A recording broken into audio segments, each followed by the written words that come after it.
The world saw her as a perfect mother. Sweet. Fragile. Dying. But I saw the darkness beneath her smile. I tried to warn him. I tried to stop what was coming. He didn't listen. Now I live in a house full of her secrets, and I can still hear her voice echoing in the dark. Welcome to Reddit Toxic Family Telltales channel. New episode every day. My mother-in-law once called my miscarriage God's way of fixing a mistake. And the crazy part? She said that with the same smile she had on my wedding day, right after spilling wine down the front of my dress. When I asked her why she hated me so much, she didn't even hesitate. Because you stole my son, she said. I just stared at her, frozen. That was 9 months ago. Today, let's just say the woman who once treated me like dirt wishes she'd kept her mouth shut. I used to worry about other women trying to come between me and my husband. Turns out I should have been worried about his mother. It all began on our wedding day. The officiant reached that classic line, "If anyone has any objections, speak now or forever hold your peace," and out of nowhere she stood up. "Yes, over here. It should be me instead," she shouted. I remember pressing my fingers against the bridge of my nose, praying this was some kind of sick joke. Even the officiant rolled his eyes and ignored her like a pro. But from that moment, it became her personal mission to tear us apart. 6 months later, I was secretly planning a huge birthday surprise for my husband, Michael. Before we got married, he'd always brushed off birthdays, insisting he didn't like celebrating. But now that we lived together, I was determined to give him the best one he'd ever had. I went all in, no holding back. 2 chocolate fountains, a full catering team, champagne that made my credit card cry. I spent almost $2,000. I wanted to invite everyone who mattered to him. And the first call on my list? His mother. Yeah, I just wanted to rip off that band-aid. She picked up on the first ring. "Oh my gosh, how's my baby boy? Please tell me you've dropped that evil witch by now." I took a deep breath. This is Sheila." "Oh, right." Her voice went flat, not embarrassed, just disappointed that it wasn't him. I explained the plan, told her everything was paid for and that she just needed to show up. Then she exploded. "Who the F do you think you are?" she screeched. I just stood there, phone against my ear, letting her little meltdown run its course. For 5 straight minutes she hurled every insult in the book, called me evil, said I'd corrupted her son, even said she'd rather Michael be dead than attend anything I planned. When she finally ran out of steam, I gave her the time and place, said bye, and hung up. Honestly, I'd expected nothing less. Later that night, Michael came home, his face tight with unease. "My mom called," he said. I felt my stomach twist. I thought she might have ruined the surprise. But no, she'd done something even more insane. She'd created a dating profile for him without his consent and sent him screenshots of women she approved of. "I'm sorry, my love," he whispered. "You know I'd have gone no contact by now if she didn't have cancer." I let him hold me. "I know," I said softly. And I meant it. I refused to let a jealous, bitter woman wedge herself between us. The week leading up to the party was chaos. My phone buzzed day and night with her texts. "You're going to regret this. Last chance to back out." And my personal favorite. "You think you're in control, but you have no idea what's coming." She honestly thought she was some kind of cartoon villain. I blocked her number and moved on. I didn't believe she'd show up anyway. The big day arrived. The house was packed. His co-workers, siblings, extended family, close friends, we were all huddled in the kitchen, lights off, clutching party poppers. The cake sat on the counter, glowing in the faint light of the hallway. Everyone whispered and giggled, waiting for the door to open. But then, 4:10 p.m. came. No Michael. He was never late. He'd go fishing every Saturday morning and be home on the dot at 4 o'clock.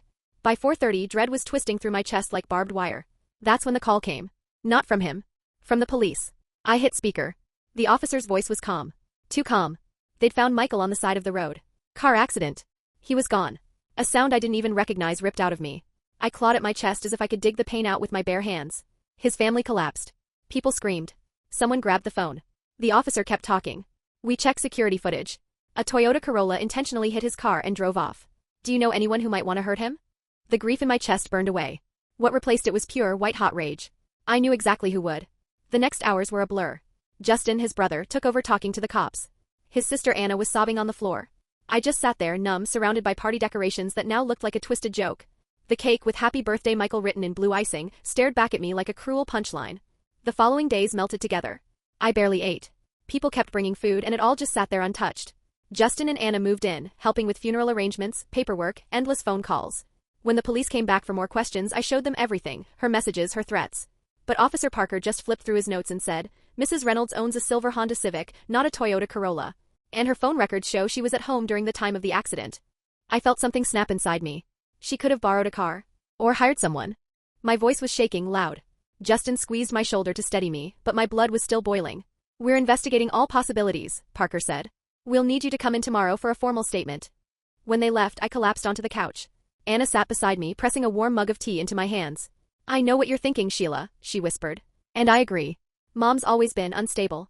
Especially when it comes to Michael." Unstable was putting it mildly. She'd been weirdly possessive ever since Michael's dad died when he was 12. Anna had told me stories, how their mom would call his girlfriends to threaten them, show up uninvited to dates, deliberately sabotage anything that made him happy. But this was a whole new level. And I wasn't going to let her get away with it. The funeral was 3 days later. I wore the black dress Michael always said made me look like a walking storm cloud, in a good way. It was his favorite. The church was packed. His co-workers showed up, his fishing buddies lined the pews, and even his college roommate flew in from Seattle just to say goodbye. And then there she was. My mother-in-law. Dressed in black from head to toe, with a dramatic veil draped over her face like she was the widow. Not me. Her. She clutched a handkerchief like it was a prop in a soap opera, letting out exaggerated sobs loud enough for everyone to hear. Every "oh my baby boy" she wailed felt like a knife digging into my spine. When the priest invited family members to speak, she shoved past me like I wasn't even there. I gripped the edge of the pew so tightly my knuckles went bone white. My precious baby boy, she wailed into the mic, taken from me too soon. If only he had listened to his mother. If only he'd made better choices in life. And then she locked eyes with me. The message was crystal clear. She was blaming me. Beside me, Anna stiffened. Justin muttered something I couldn't quite catch. But I didn't move. I just stared right back at her. She wasn't going to get the satisfaction of watching me crumble. After the service, everyone gathered at our house, Michael's and mine. The place still smelled faintly like his cologne, like cedarwood and clean laundry. She showed up uninvited, of course. Within minutes, she was clattering around in the kitchen like she owned it. Michael always liked the coffee maker on this counter, she announced loudly to no one in particular. I ignored her and kept talking to Michael's boss. But later, I found her in our bedroom. She was standing in front of his closet, clutching one of his sweaters against her chest. What are you doing? My voice was tight, shaking. She turned slowly, eyes gleaming. These are my son's things. I'm taking them home. Where they belong. I stepped forward and yanked the sweater out of her hands. Get out of my house. And then she smiled. Not the kind of smile you see on someone mourning. No, it was a cold, sharp, calculated thing. This house is half Michael's, she said softly. And since Michael is gone, his share goes to his next of kin. His mother. My blood turned to ice. I hadn't even thought about the legal side of things yet. We bought the house together last year, both our names were on the mortgage. But what if she was right? You need to leave, I said, pointing to the door. She took a slow, deliberate step closer, still smiling that awful, chilling smile. You think this is over? Oh, sweetheart. It's just beginning. Michael should have been with someone worthy. And now? Now I'm going to make sure you pay for taking him away from me. I didn't sleep that night. Or the night after. First thing Monday morning, I called a lawyer, William, a friend of a friend who specialized in estate law. I sat in his office, hands twisted in my lap as I explained everything. Based on what you've told me, he said calmly, you have nothing to worry about. Since you were legally married, you inherit everything unless there was a will saying otherwise. I let out a shaky breath. There's no will. We talked about it but never did it. Then the house is yours, William said firmly. She has no legal claim. Relief washed over me like warm sunlight. But deep down something still gnawed at me. The Toyota Corolla. The crash. The unanswered questions. The investigation had hit a wall. The cops had some grainy footage from a traffic camera, a blurry Toyota Corolla ramming Michael's truck off the road, but no plate, no clear driver. I decided to dig on my own. I started with Michael's phone, which the police had returned to me. Calls, texts, nothing strange. Just work, friends, me. Except for one unfamiliar number that had called several times the day before he died. I wrote it down. Then I opened his email. That's when I saw it. An email from her. His mother. Sent the morning of the accident. Subject, urgent. Meet me today. My hands trembled as I clicked it open. Michael, I need to see you immediately. It's about Sheila. I've discovered something you need to know before it's too late. Meet me at the old bridge at 3:30. Come alone. Don't tell her. My pulse roared in my ears. The crash happened right after 3:30. Near the old bridge. He'd been on his way home from meeting her. This was proof. Or at least something. I forwarded the email to myself and called Officer Parker. He said they'd look into it but reminded me an email alone didn't prove murder. I hung up, feeling helpless and furious. That night, sleep didn't stand a chance. Then something clicked. A memory. About a month earlier, Michael had mentioned his mom's neighbor, Cynthia, had gotten a new car. A Toyota Corolla. The next morning, I drove to her neighborhood, parked down the street, and waited. At noon, a woman walked out of the house next door to my mother-in-law's. She climbed into a silver Toyota Corolla and drove away. I snapped a picture of the car and the license plate, hands shaking. I sent it to Officer Parker. He called me almost immediately. We'll look into this, Mrs. Walsh. But please don't do any more investigating on your own. It could be dangerous. I promised. I lied. The following morning, I returned around 10 a.m. The Corolla was still in the driveway. My heart pounded as I walked up Cynthia's front steps. The air was crisp and cold. Every sound felt louder than it should have been. I rang the doorbell. I wasn't expecting an answer, but the door swung open. A woman in her mid-50s stood there in a bathrobe, short blonde hair, tired eyes. Can I help you? She asked cautiously. My rehearsed speech evaporated. Hi. I'm Sheila. I am Michael Reynolds' wife. Her face softened instantly. Oh, honey. I heard what happened. I'm so sorry. She invited me in. The house smelled like cinnamon and vanilla. Warm. Safe. The kind of home where bad things aren't supposed to happen. We sat at her kitchen table. She poured coffee from a French press. My hands wrapped around the warm mug like it was the only thing holding me together. I don't mean to be rude, she said gently, but why are you here? I stared into my cup then looked up. It's about your car. Your Toyota Corolla. Her eyebrows shot up. The police think a Toyota Corolla was involved in Michael's accident. It ran him off the road. She slowly set her mug down, the porcelain making a soft clink. And you think what? That I did it, she asked, her voice tight. I shook my head. No. But did you lend your car to anyone that day? Cynthia's eyes flickered with recognition. She hesitated, then nodded slowly. Yes. I did. I lent it to Diane. Your mother-in-law. My heart skipped a beat. This was it. Finally. Actual proof. I forced my face to stay neutral, even though adrenaline was buzzing in my veins like electricity. Cynthia fidgeted with the napkin in her hands, eyes darting nervously. She said her Honda was making a weird noise and she needed to run errands, she told me. She brought it back that evening. I didn't find out about what happened to your husband until the next day. I swallowed hard, my fingers curling against the warm mug in front of me. Would you be willing to tell the police that? She hesitated, just for a moment before nodding. Yes. I will. I thanked her and walked out of her house on shaking legs. By the time I got to my car, I was gripping my phone like a lifeline. The steering wheel was freezing under my hands as I called Officer Parker and told him everything. We'll bring Cynthia in for a statement, he said. And we'll question your mother-in-law again. For the first time in weeks, I felt the tiniest spark of hope. Finally, something solid. A real lead. As I drove home, sunlight broke through the clouds and I let myself believe, just for a moment, that justice might actually be possible. But that feeling didn't last. When I got home, the front door was unlocked. And I knew I'd locked it. I'd even double-checked before leaving, a habit I'd developed after Michael's death. My stomach twisted as I slowly pushed it open. The familiar creak of the hinges suddenly sounded menacing, like the house itself was warning me. At first glance, everything looked normal. Photos still on the walls. Throw pillows still perfectly arranged. But then I saw it. On the kitchen counter. Our wedding photo. The glass was shattered and my face had been scratched out. Not Michael's. Just mine. Jagged, deliberate lines tearing through where my smile used to be. A shiver ran down my spine. My fingers fumbled for my phone. I was about to dial when I noticed the blinking red light on our old answering machine. We rarely used it. But now it pulsed like a warning. I pressed play with trembling hands. Hello, Sheila dear. My MIL's voice oozed through the speaker, sickly sweet with venom underneath. I hope you like my little gift. Just a reminder that I can get to you anytime I want.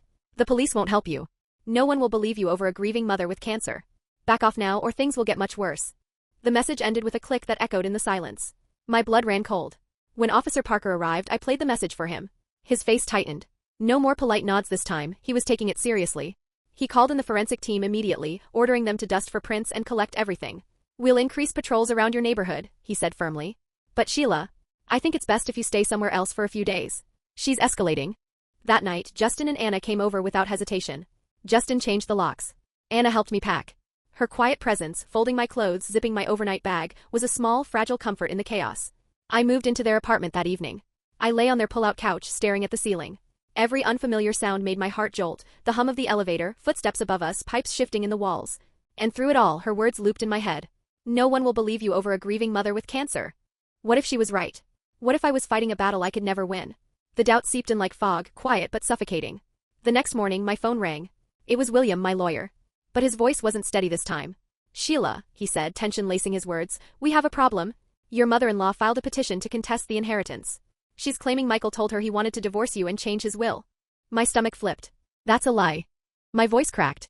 We were happy. I believe you, William said softly. But this means we're in for a legal fight. Can you come in this afternoon? 3 hours. That's how long I sat in William's office, walking him through every detail, our marriage, Michael's relationship with his mother, her history of interference. He seemed confident we could beat her claims, but it would take time. And money. Money I wasn't sure I even had, especially with the hospital bills piling up from Michael's final hours.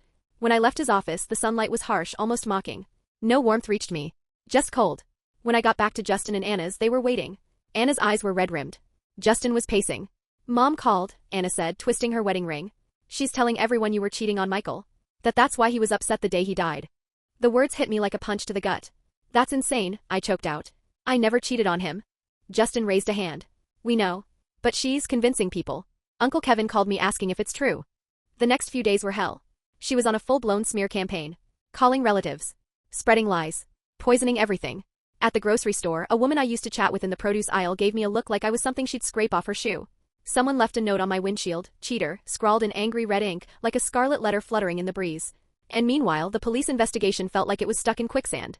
Officer Parker told me they questioned her about borrowing Cynthia's car.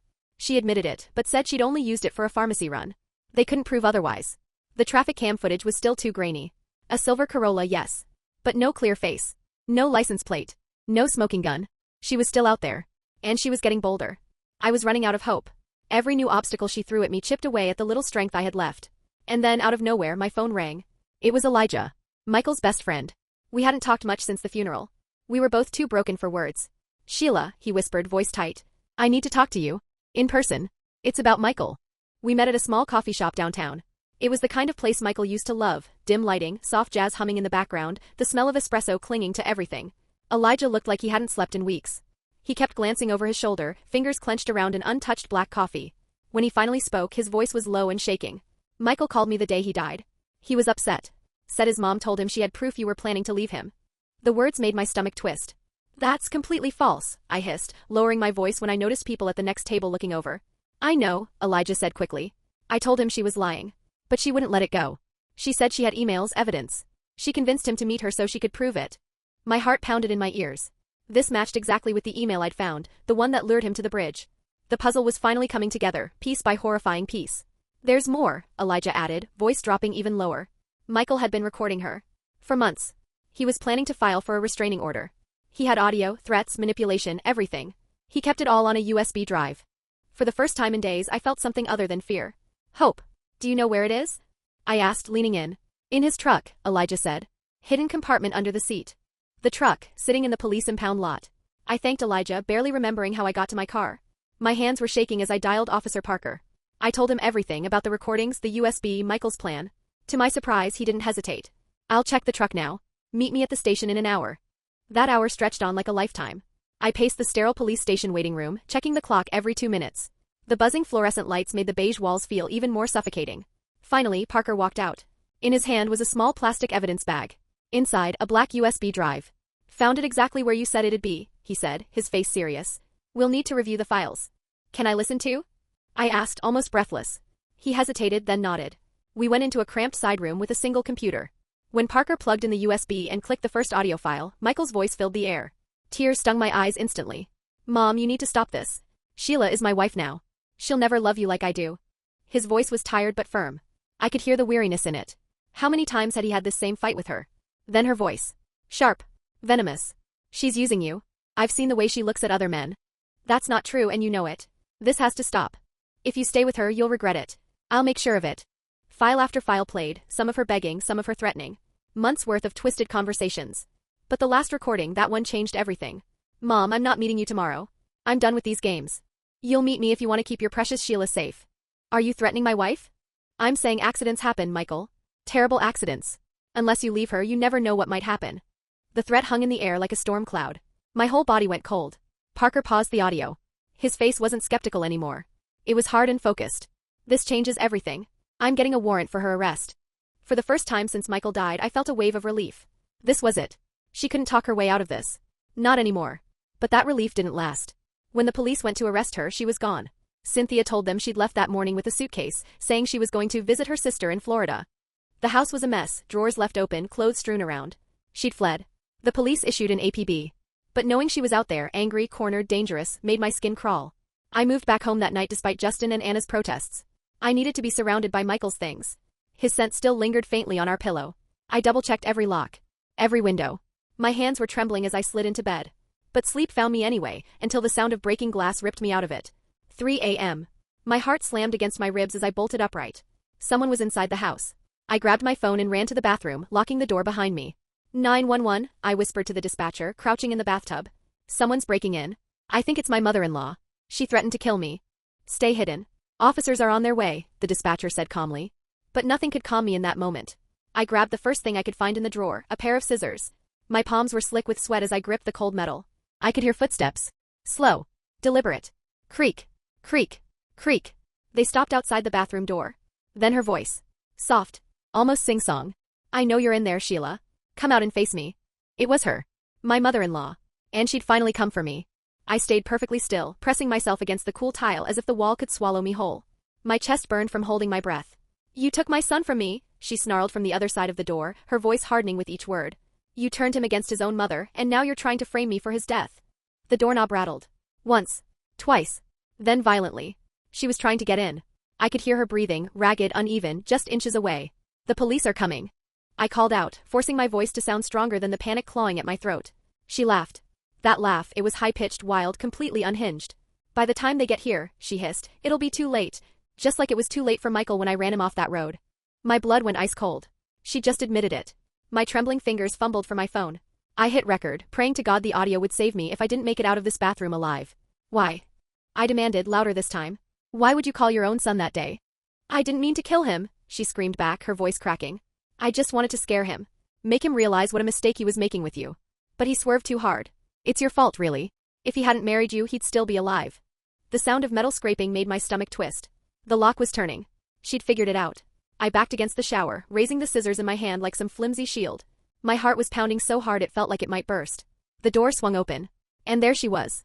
My mother-in-law. Her eyes were wild, her hair tangled around her face. In her hand was a kitchen knife. The blade caught the weak hallway light and flashed like a warning. It should have been you, she hissed, her voice low and venomous. You should have died. Not my Michael. She lunged. I dodged to the side, the world blurring in a rush of adrenaline. She stumbled forward, crashing headfirst against the edge of the bathtub. The knife slipped from her grasp, skittering across the tiles with a metallic screech. A line of blood appeared on her forehead, spreading fast. Sirens wailed outside. Seconds later, the door burst open. Officers filled the hallway, their flashlights slicing through the darkness. I stood there shaking, still recording, scissors dangling from my hand as they cuffed her limp body. It was over. At least this part was.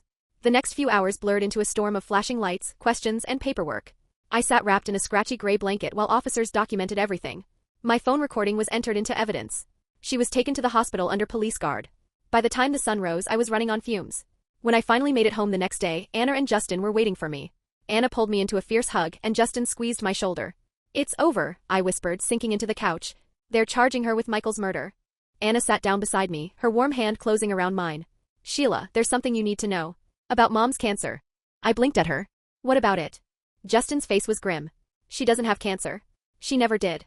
She's been lying for years. She used it to keep Michael close. To manipulate him. The words hit me like a slap. Every tear he'd shed over her treatments. Every appointment he'd driven her to. Every dollar he'd spent. A lie. Anna's voice was soft but heavy. We suspected it for a while.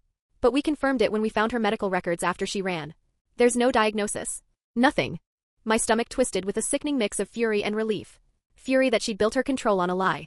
Relief that Michael hadn't abandoned a dying mother, he'd just been manipulated by a master liar. The next day, William called. Sheila, he said, a note of triumph in his voice, your mother-in-law's petition has been withdrawn. With the criminal charges against her, her lawyer advised her to drop it. One by one, the walls she'd built around me were crumbling. The police had evidence. The inheritance was secure. Her smear campaign had backfired spectacularly once people learned she was being charged with murder. Even the people who'd believed her lies were now leaving shaky apologies in my voicemail. But none of it brought Michael back. The house still felt too quiet. Too still. The silence pressed against my chest like a weight I couldn't lift. That weekend I went to his grave. I brought yellow daisies, his favorite. I sat by the headstone and traced the letters of his name with my fingertips, telling him everything. Somewhere above, the branches of the old oak rustled in the breeze, and for just a heartbeat, I swore I could feel him near. I got her, Michael, I whispered. She can't hurt anyone else now. On the drive home, my phone buzzed. Officer Parker. Mrs. Walsh, he said gently, I thought you'd like to know. She's being transferred to county jail tomorrow. Her bail was denied. I thanked him, my voice steady this time. This chapter of the nightmare was closing. But I knew the fight wasn't over. There'd be a trial. I'd have to testify, relive every moment. But I was ready. Because I'd done what I promised. I'd made her pay for what she did to Michael. That night, I fell asleep for the first time without fear. In my dreams, Michael was standing by the lake with his fishing pole, the sun dancing on the water, his laughter echoing softly through the breeze. When I woke up, there were tears on my cheeks, but my heart felt lighter. The next morning, sunlight spilled through my bedroom window, warm and soft, but my chest was tight with unease before I even opened my eyes.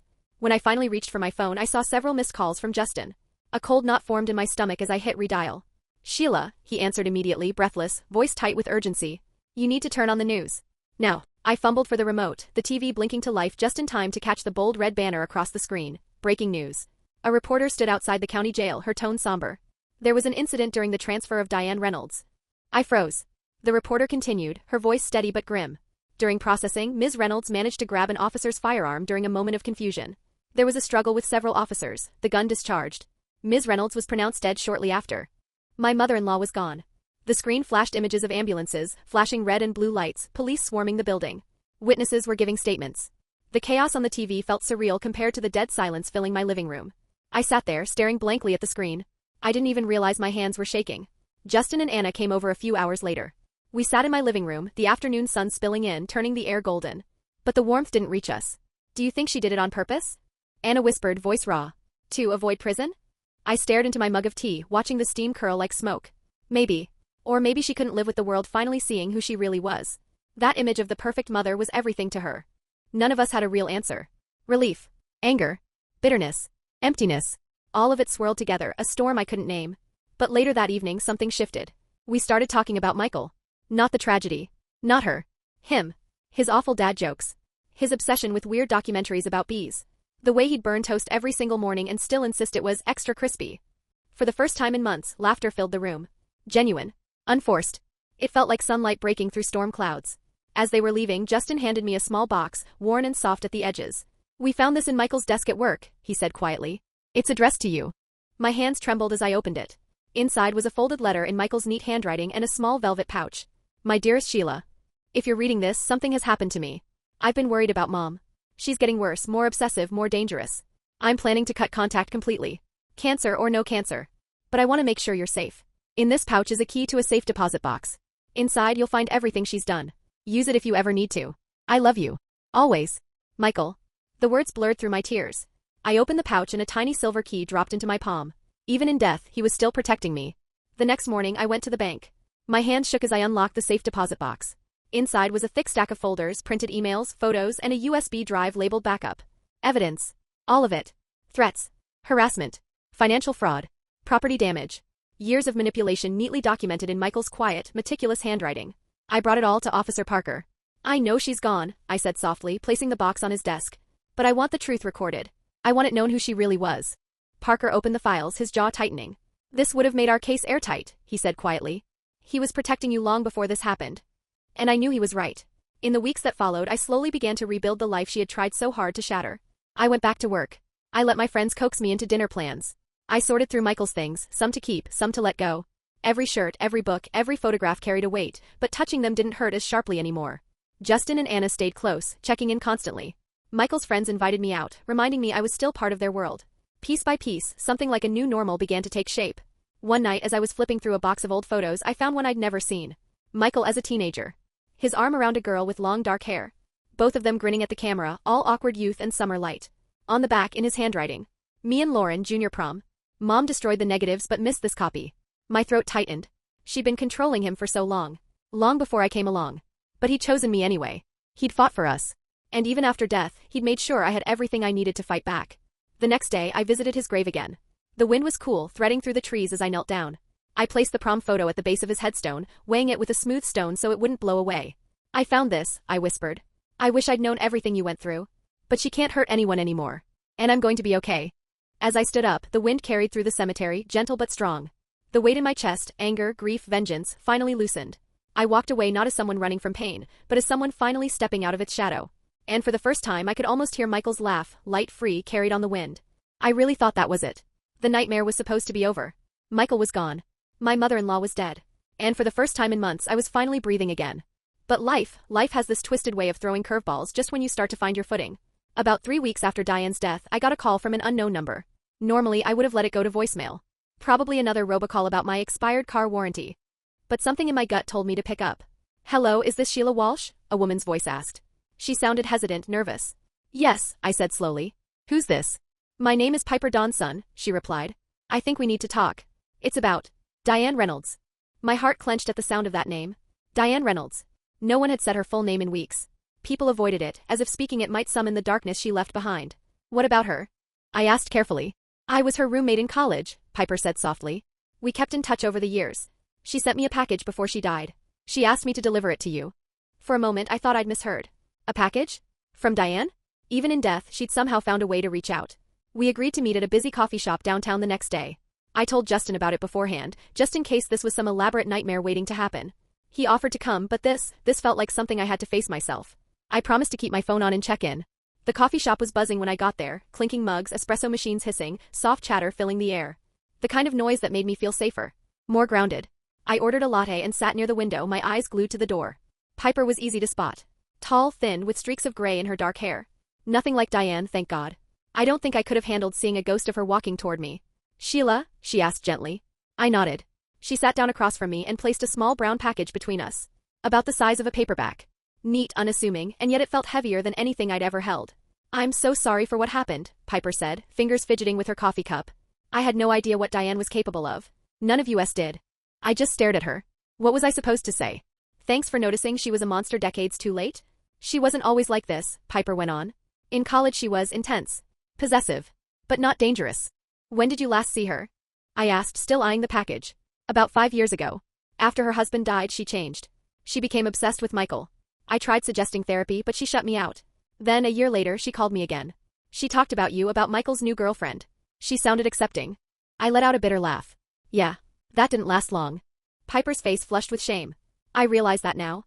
She was good at hiding her true feelings. I pointed at the package. And this? She mailed it a week before the incident, told me to give it to you if anything ever happened to her. I haven't opened it. She pushed the package toward me. My fingers twitched. Part of me wanted to walk away. Burn it. Pretend it didn't exist. But another part of me, the part that couldn't rest without answers, knew I wouldn't have peace until I opened it. I picked it up. Lighter than expected. No ticking, no weird noises. Just paper. I peeled away the brown wrapping slowly, revealing a small, leather-bound journal and an envelope with my name scrawled across it in Diane's elegant, sharp handwriting. Do you mind if I? I gestured for privacy. Of course, Piper said. She slid a napkin with her number across the table. For what it's worth, I'm truly sorry. Then she left. I sat there alone, the sounds of the cafe fading into static around me. I opened the envelope first. Inside was a single handwritten note. Sheila. By the time you read this, I'll be gone. I know what I've done is unforgivable. I never meant to call Michael. I only wanted to scare him, to make him see reason. But I did call him and I can't live with that knowledge.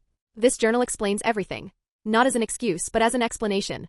Michael deserved better than me as a mother. And perhaps you deserved better than me as a mother-in-law. Diane. It wasn't really an apology. But it was a confession. A crack in the mask she'd worn all her life. I opened the journal. The first entry was dated over 30 years ago. Thomas held Michael again today. He looks at the baby with more love than he's shown me in years. I hate how that makes me feel. The words were neat, deliberate, almost too calm for what they revealed. I flipped to the next entry. And the next. Each page peeled back another layer of rot. Her jealousy had started early. First with Thomas, her husband. Then Michael's friends. Then his girlfriends. She wrote about resenting anyone who took Michael's attention from her. She admitted to sabotaging relationships. Showing up at dates. Lying to people. Manipulating. The pattern wasn't new. It was decades old. A carefully constructed obsession that had been festering since the day he was born. By the time I reached the middle of the journal, my hands were cold and clammy. Diane had never been overprotective. She had been possessive. Consuming.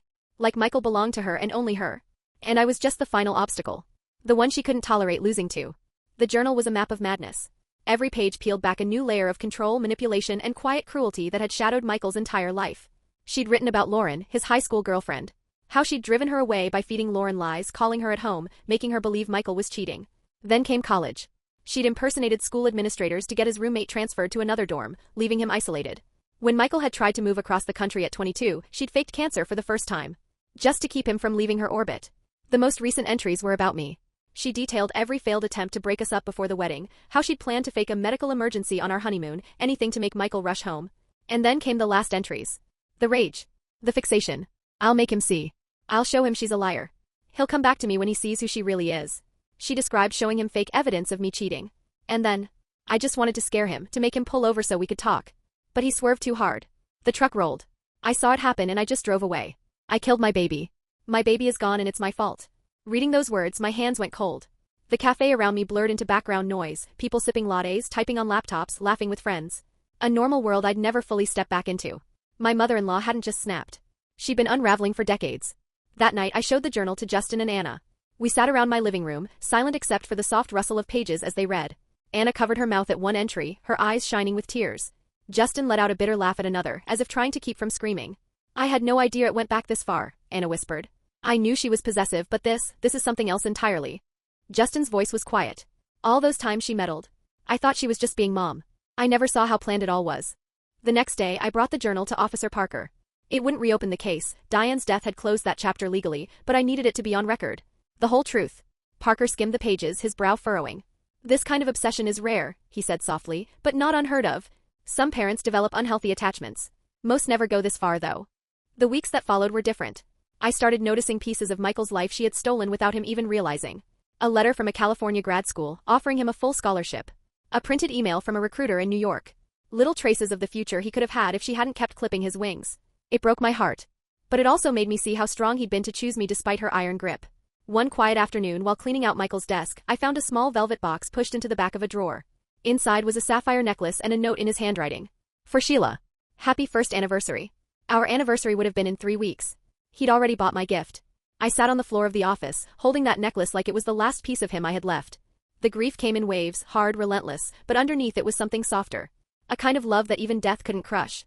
I put the necklace on. It felt warm against my skin. Like a promise. That weekend I invited Justin, Anna, and a few of Michael's closest friends over for dinner. We ordered pizza, opened a couple of beers, and ended up laughing more than I thought we would.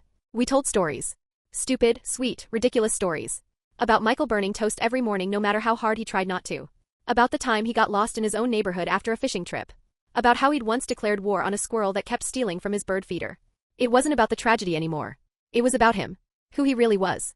And for the first time in months the laughter didn't feel wrong. As the night wound down I surprised even myself when I said, Michael always wanted to go to Yellowstone. We kept saying we'd go someday. Justin nodded slowly. Yeah. He talked about it all the time when we were kids. Mom always had some excuse why we couldn't. I'm going next month, I said. I'm going to scatter some of his ashes there. Anna's voice trembled. Can we come? Of course, I said. He'd love that. A month later the three of us flew to Wyoming. We hiked to a quiet spot overlooking a valley bathed in gold from the setting sun. The sky stretched endlessly above us, the air crisp and clean. I opened the urn, the cool metal steady in my hands. The ashes caught the breeze, swirling softly into the vast open air. Goodbye, Michael, I whispered. I love you. The wind carried his ashes into the sunset. And with it, the weight of years of his mother's shadow finally lifted. As we walked back to the car I felt it, something I hadn't felt since the night of the accident. Peace. Michael was free. And in a way so was I. When I got back from Yellowstone, something inside me had quietly settled. The storm had passed, not the grief, not entirely, but the constant pressure, the fear, the bitterness, it had finally lifted. And that's when I made a decision. I put the house on the market. It wasn't easy. That house had held our laughter, our quiet nights, our fights, our dreams. But it also held her. The shadow of her. Every corner still echoed with memories, both beautiful and unbearable. I needed somewhere that belonged to me. Just me. I found a small apartment close to my job. Nothing fancy, just clean walls, big windows, and no ghosts. I painted the bedroom a soft sage green, a color I knew Michael would have teased me for but secretly loved. Justin and Anna helped me move in. They carried boxes, argued over where to put the couch, and made fun of my coffee mug collection like old friends do. They weren't just Michael's family anymore. They were mine. We made a pact to meet for dinner every few weeks. No matter what. And we've kept that promise. It's been a year now. A year without Michael. I still miss him every single day. Some mornings the ache is sharp like glass under my skin. Other days it's softer, like an old bruise that twinges when touched. I still wear the sapphire necklace he never got to give me. It rests against my collarbone like a quiet heartbeat, a piece of him that stays with me. But life has a way of moving forward, whether you're ready or not. Last week, I ran into Elijah at the grocery store of all places. He was standing in the produce section debating the merits of organic versus regular apples like it was a matter of national security. We ended up getting coffee afterward. And for the first time in a very long time, we didn't talk about Michael or Diane or what happened. We talked about books. About how he's gotten into running lately. About how I've become slightly obsessed with true crime podcasts. We laughed, really laughed. And when he asked if I wanted to get dinner sometime, I said yes. Not because I'm ready to love someone else. I'm not. But because maybe, just maybe, it's okay to let some light in again. Michael's mother stole so much. She stole his freedom, his choices, his future. And for a long time she almost stole mine too. But she didn't win. In the end the truth came out. Justice, messy and imperfect, was served. And I'm still here. Still breathing. Still moving forward. That's what Michael would have wanted. And for the first time since he's been gone I can actually see it. A future. A future that's mine. Thanks for watching. Today's train wreck is over, but tomorrow's ride is already on track. Subscribe so you don't miss it.